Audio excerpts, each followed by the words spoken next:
As I was stating, I am a product of a single parent home, living mostly with my mother, who was nothing but negative as far back as I can remember.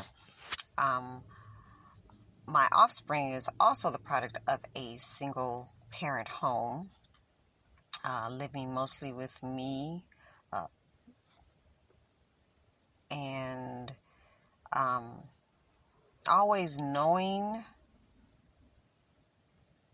who their other parent was, but not spending so much time with the other parent. And that was majority or mostly because of finances.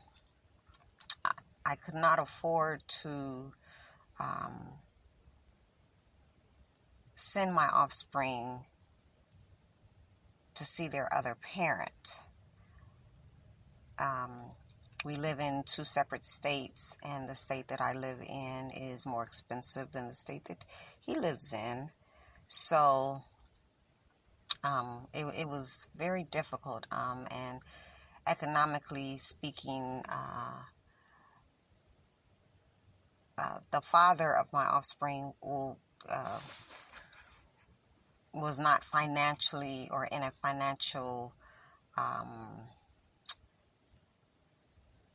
was not financially capable of doing the same. So it's been hard, but I can see the generational things that this book is in reference to. Even the depression. I think I went through a form of depression because that is what I saw in my single parent home, was a mother that went through depression. And although she went to counseling, she did not involve me in that counseling. So it's almost like she wanted the same things to happen with me. So, I just wanted to reiterate that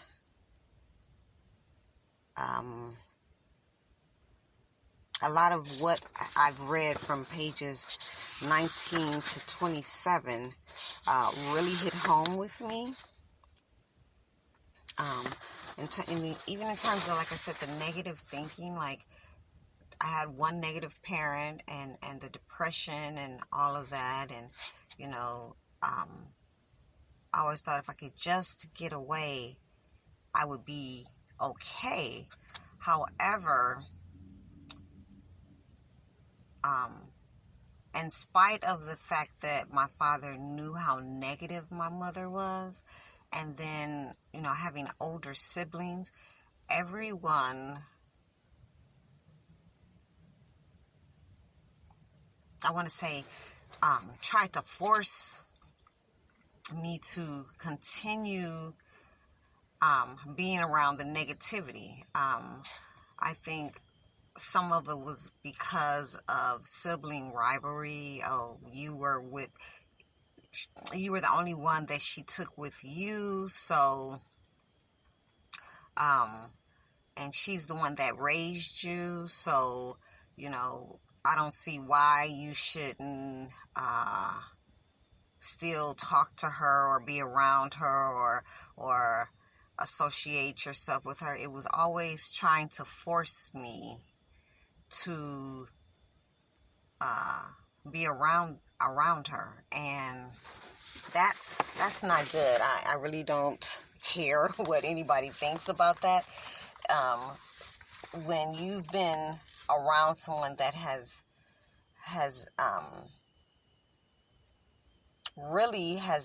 hasn't had any type of a positive effect on you, it's abuse is abuse. So if you have a couple and there is violence within that relationship, you don't tell a woman to go back to a domestic violence situation.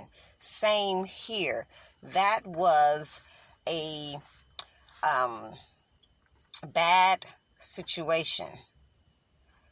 Here I am, an 11-year-old, and from the ages of 11 to 18, there was nothing but negative words coming out of her mouth, not only towards me, but about my father. So, to try to encourage someone to associate, to continue to be around or be in the presence of the negative person that they are trying to escape from, it's the same thing. There was neglect, there was abuse, verbally, mentally, emotionally, psychologically. And so with that, I personally would not tell another human being in a situation similar to mine, oh yeah, you need to go and just take care of that parent and do this, and no. You need time to heal from the damage that individual has done to you. And to just, focus on your life and get yourself together before you can go back and associate yourself with the negative person. Because you want that negative person to understand that I'm good without you. And with me, I grasped onto the church at one point. And when I first started attending the church, and I would invite my mother, and this was more of the most positive atmosphere that I had ever been in. Not to mention that when I was 16 years old, I asked my mother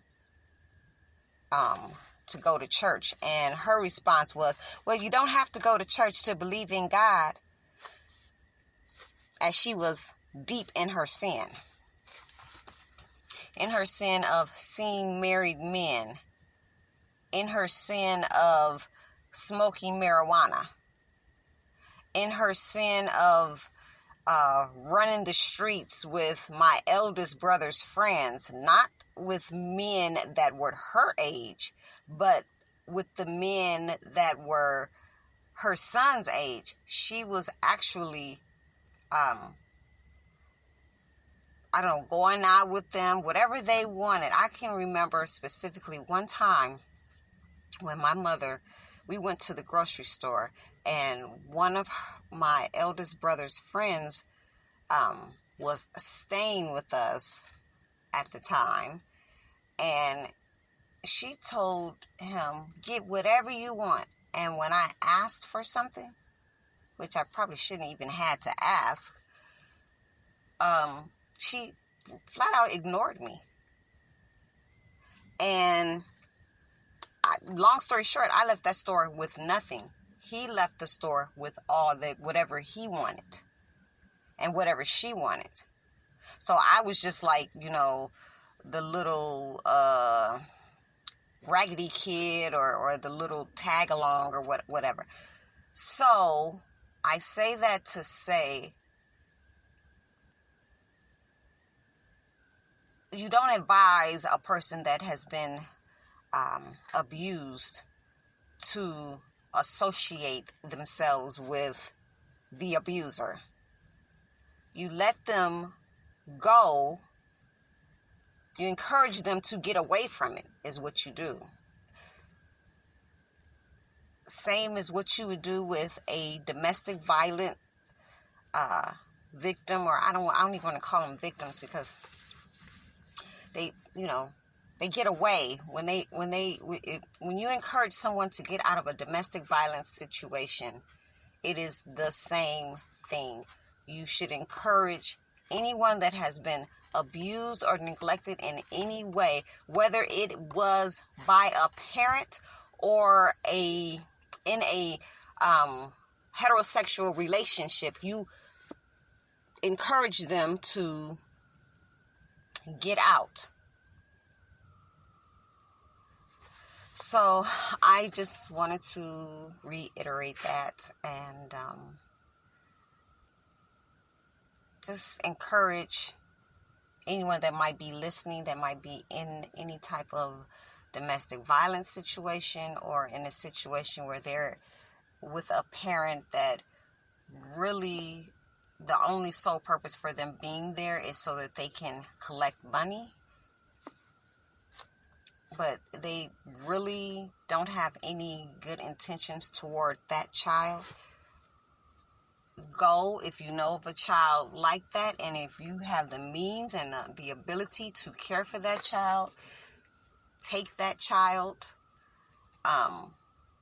even if it's temporarily, so that at least that child can see at some point in their life a positive, some positivity, so that then, you know, when they are, if they have to go back, when they are able to get on their own, they can look back and say, oh, that person was positive. I had that one person.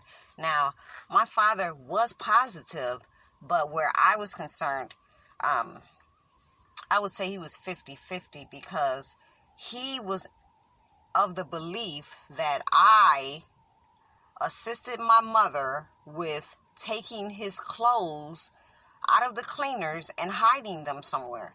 And he accused me of that until he went to his grave with that, believing that.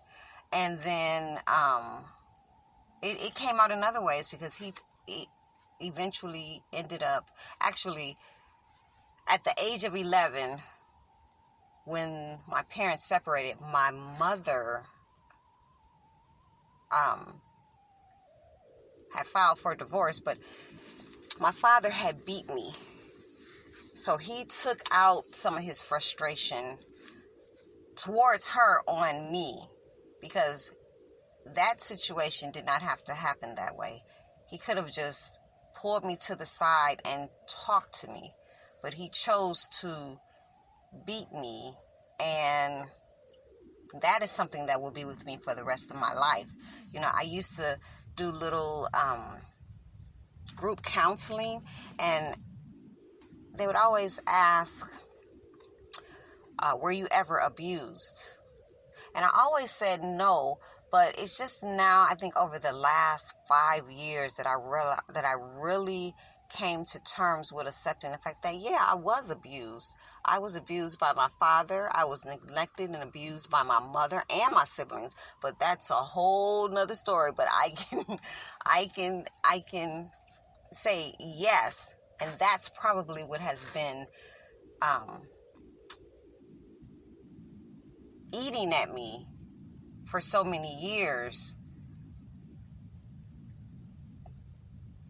And then the fact that those individuals will try and say, oh, I don't know what's wrong with her. I didn't do anything. You know, they play the innocent role like they had nothing to do with it. But I don't expect an apology. I don't want one. I have chosen to not be around any of those individuals. And only if it's God's will I come in contact with them again under certain conditions that are between me and God. Let's see. Where did I leave off at? So I kind of want to continue. So, in her work, Dr. DeGruy examines the plight of African Americans from the moment the first slaves boarded slave ships to arrive on the coast of Virginia through slavery, and up to the extant struggles with the contemporary challenges that African Americans face. She asserts that the traumatic experience during chattel slavery was so pernicious and malevolent that it caused mental disorders that are comparative to post-traumatic stress disorder. And she further iterates that because blacks never received any type of treatment for the traumatic emotional